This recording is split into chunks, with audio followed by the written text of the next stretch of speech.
Here is what the CENTCOM commander, Admiral Brad Cooper, told Israelis. He said, told senior Israeli officials that he is pushing for renewed strikes on Iran, arguing that the further military pressure could force Tehran to change its position in negotiations. And it was mentioned by Channel 13 in Israel. Let me stop you there. Is your microphone on? It's very hollow. It's Yeah, good point. I don't know why StreamYard doing this to me every time I have to. Yeah, can you hear me right now? There you go. Better? Yeah, Okay. that's better. It was it's No, I know StreamYard. it's done the same thing to me. It'll sometimes switch on to the away So from the. Yeah, you're then, good now. then let me read it again if you didn't hear it. No, I heard it. It just sounded like you Okay. were in a bathtub with someone very hollow sounding. Yeah. So now It's you he sound said during normal. yeah, great. It says that this report on Channel 13 of Israel says during his visit to Israel, Admiral Cooper to Israel over the weekend, Cooper advocated renewed attacks on Iranian national infrastructure, including oil, gas, and electricity facilities, and said that the United States may ultimately have no choice but to resume fighting alongside Israel. And he said that his position was conveyed to Joint Chief of Staff General Kane and President Trump. I didn't catch that last part. He said his position. He said his position was conveyed to Joint Chief of Staff General Kane and President Trump. He presented his plan to them in order to force Iran. Yeah, but he didn't say that they approved it. No, he didn't. It wasn't mentioned in this report. So, is it going to be the solution in the mind of, I don't know, Brad Cooper? He knows everything about the battlefield. We're not talking about Donald Trump. He's a buffoon. Cooper's a buffoon. He's I'm told he's a DEI hire. He's openly homosexual, which doesn't exactly go over well with the military. And he's seen as quite weak. So, he's telling the Israelis what they want to hear. Whether or not he actually conveyed that to Trump and Kane is a whole different matter. But, okay, that he'll have to live with it. He gives that advice, and they try that, and then all of a sudden Israel gets crushed in an Iranian response. Then they're going to look at him and say, "Hey, genius, this was your idea." Because so far Dan Kane has counseled against us, said no, it's not going to achieve anything militarily, and the pressure is not going to force Iran to cave. This is what these clowns don't understand. Just compare. So first of all, do the comparison of Iran, size of Iran with the size of Iraq. Ukraine. So Ukraine is about 1/3 the size of Iran. Iran's much bigger. Look at how many missiles, cruise missiles, ballistic missiles, drones, and then not to mention artillery rounds and fab bombs have been dropped on Ukraine over the last 4 years. It's an enormous quantity. It is the United States only sustained intense bombing for really about 7 weeks, and after 7 weeks, the United States was basically out of ammunition. And did that cause Ukraine to collapse militarily? No. Now, the Russians did clear. They inflicted significant damage on Ukraine and its capabilities. but that's a far cry from forcing Ukraine to surrender or forcing Ukraine into regime change. So why do they think they can use less force on Iran and affect regime change? Do you see the point I'm making? Yeah. So if you just use the same standard, the same, we're gonna use the same rule, the same measure. 12 inches is 12 inches. So X number of missiles fired on X amount of territory, on Y amount of territory over T amount of days or time equals a number. And when you put that, if you create a formula like that, oh man, the number for Ukraine dwarfs that of Iran. And yet Ukraine hasn't collapsed yet.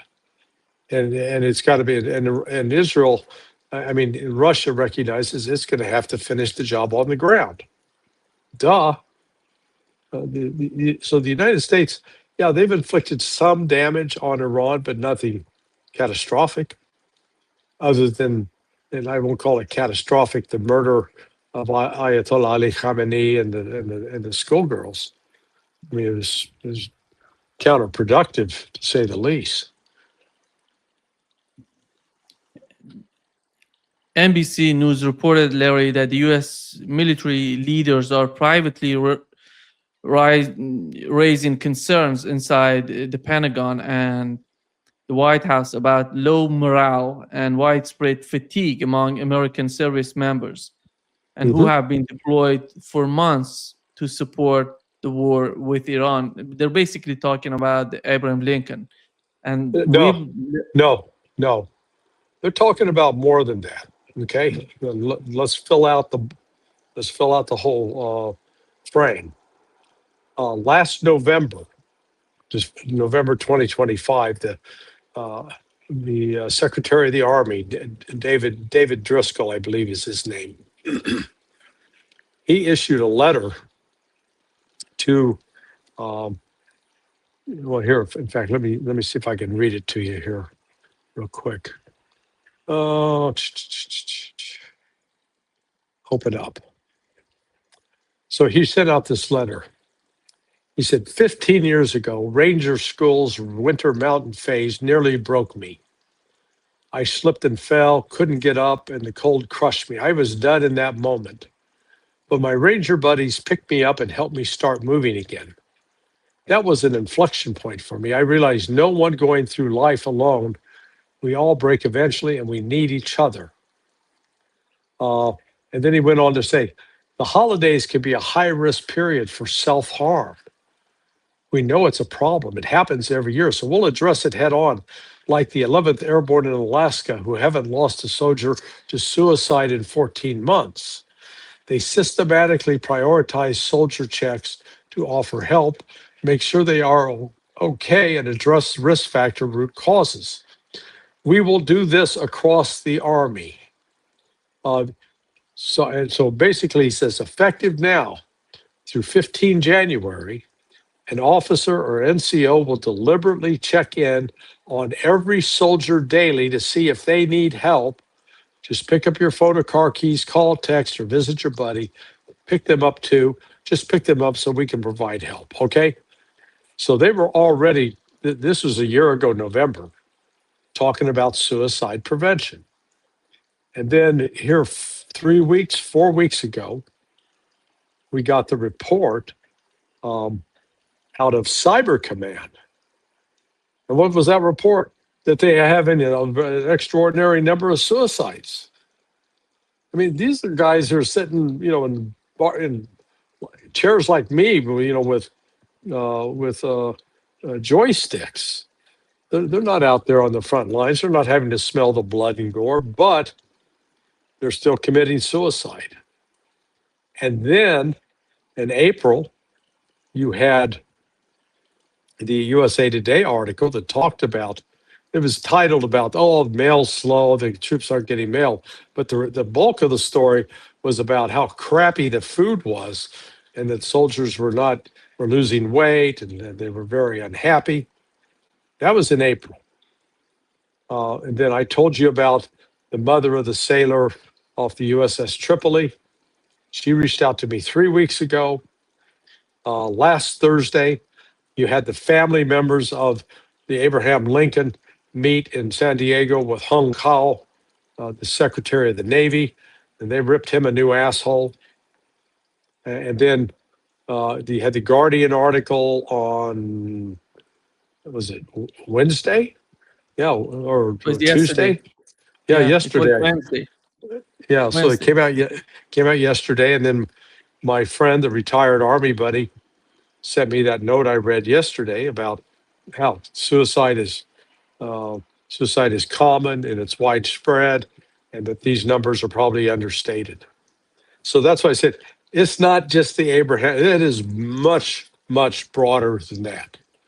It's because we've had reports out of the Boxer, out of the Tripoli, out of the Abraham Lincoln, and out of the Gerald Ford. So this is endemic now to the Navy, and Trump and Hegseth have a real problem on their hands. It seems that they're sending George Washington aircraft carrier to replace Abraham Lincoln. And it was said today. And It won't be there for 10 days, probably. yeah, here is what Pete Hegseth said today. Misrepresented. Listen, we make sure at every ship, every crew, every captain has everything we can provide them at every single moment. Some deployments are longer than others, and I have more respect and gratitude for those sailors than anybody. What they do in those high seas and those austere conditions with less port calls, it's incredible. I mean, Americans don't understand what it's like to do that. So as someone who's not been on a ship like that, but been on long deployments, I feel it. I want them home as soon as everybody else do. I want folks rotated as quickly as possible. I want the best for them. My commanders know that. Our service secretaries know that. The president expects that. And so to that crew and to all those crews, we're going to do everything we can for you. And we are so grateful for their dedication of that crew and others. They've held the line for the country, and they've done a fantastic job. Yeah, he's a liar. They're not doing everything they can. They're not doing enough. They have a major problem, and it's not just the Navy. This problem of suicide stretches across the branches: Marine Corps, Army, Navy, Air Force. And it is the biggest killer of U.S. military personnel. As the numbers a few weeks ago when I was talking about my now deceased friend, student, Jamie Lee Sclatter. He was a Navy corpsman. He's one other name on the list of those who have taken their own lives. And we've got over 147,000, mostly young men, men in their 30s and 40s, that have killed themselves since 2001. And that's more than died in Vietnam and North Korea and all the shitty wars we fought since 1980. So they've got a crisis and they need to deal with it. And Hegseth is he lacks the stature and the leadership. In fact, I got a note. Someone had asked, and I hadn't thought about this, about do they have counselors on board? Well, we're supposed to have chaplains on board these ships, but I had one of the mother of the sailor from the Tripoli wrote and said, "Hey, they pulled the chaplains off, at least her son's ship. There were no chaplains for these kids to talk to." So, like I said, it's exposing a rotten underside of the U.S. military, the failure to properly care for the troops. That Iranian commander that I showed one of his clips yesterday, he said that their assessment is that the United States had somehow around 500 killed. He said his assessment, not casualties, killed.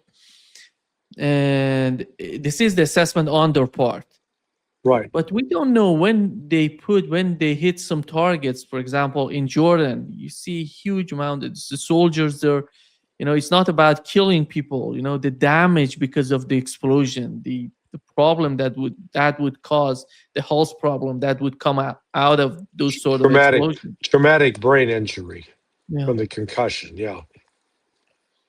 Do you think these numbers gonna come out finally during the Trump administration, or maybe There they're have not? been the sailors on board these ships, for example, before they disembark, they're being required to sign non-disclosure agreements, like secrecy agreements, that they won't reveal anything that happened on the ship. And if they do, they'll be prosecuted. So that's what a lot of them are just saying, hey, I'm going to keep the mouth shut and not say anything because I don't need the trouble. So yeah, but the administration's lying. And that's why I say Pete Hegseth is a liar. I'd call him that to his face. Here is what Larry J.D. Vance said about the war and the conflict between the two sides. Let's talk for a minute about Iran. There is frustration, Mr. Vice President, I think, out there on the seesaw nature of what's going on in Iran. We're close to a deal, then we're going to bomb the hell out of them. The strait is open, then the strait is closed. And I'm sure that frustration is shared inside the White House. So I know it's hard to project, but let me ask you, how does this end? What does this look like when and if it's over with Iran? Well, the thing I can say with confidence is I think this ends with the United States in a stronger position, with Iran not having a nuclear weapon, and with the Strait of Hormuz returned to a place where oil and gas prices are stable for the American people. I think the issue here, Will, is that the Iranians sometimes make commitments that they don't honor. They make a deal, they don't honor the deal. And I understand your point about the seesaw nature of this, but I think what that reflects is that we have a lot of tools at our disposal to compel action. And sometimes we're focused on the energy piece of it because we want Americans to be able to afford the price of oil and gas. Sometimes we're obviously focused on the military nature of it. Sometimes we're focused on the nuclear program. So I think what is really happening is that you're seeing a president of the United States at the height of his authority with a lot of tools, diplomatic, military, and economic. What I think is really going on from the inside is that we're using those tools very selectively, very strategically to get the outcome that the President of the United States needs to get for the benefit of the American people. And it really is twofold. It's ensuring that the Gulf countries continue to send oil and gas to the world economy so that we have energy price stability. That's obviously important for the American people. I know that oil is down today, and it's way down from the highs in the early days of the conflict. That's goal number one. Keep oil and gas cheap for Americans all over our country. And then obviously goal number two is ensure that Iran never gets a nuclear weapon. I feel confident we're accomplishing both of those goals, but it's inherently an unpredictable thing because the Iranians themselves are unpredictable and they sometimes don't honor the commitments they've made to us. I would love to ask him what are a lot of tools that the United States has today to put pressure on Iran. Since we don't have access to Pete Hegseth, I want to ask you, what are a lot of tools that he's talking about? Now, well, you're noticing the discrepancy between what he's saying and then what Channel 13 in Israel is reporting, with Cooper saying, oh yeah, we need to start bombing again. We need to attack Iran to try to, again, they don't have a clear path forward for getting Iran to do what the United States wants it to do. Whereas Iran, from its standpoint, thinks it has a pretty clear path.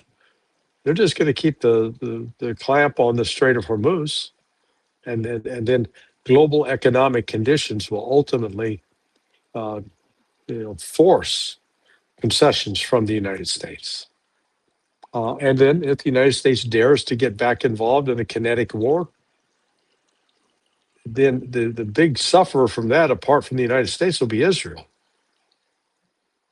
So this is, like I said, There's no good options. That's what's got him so frustrated.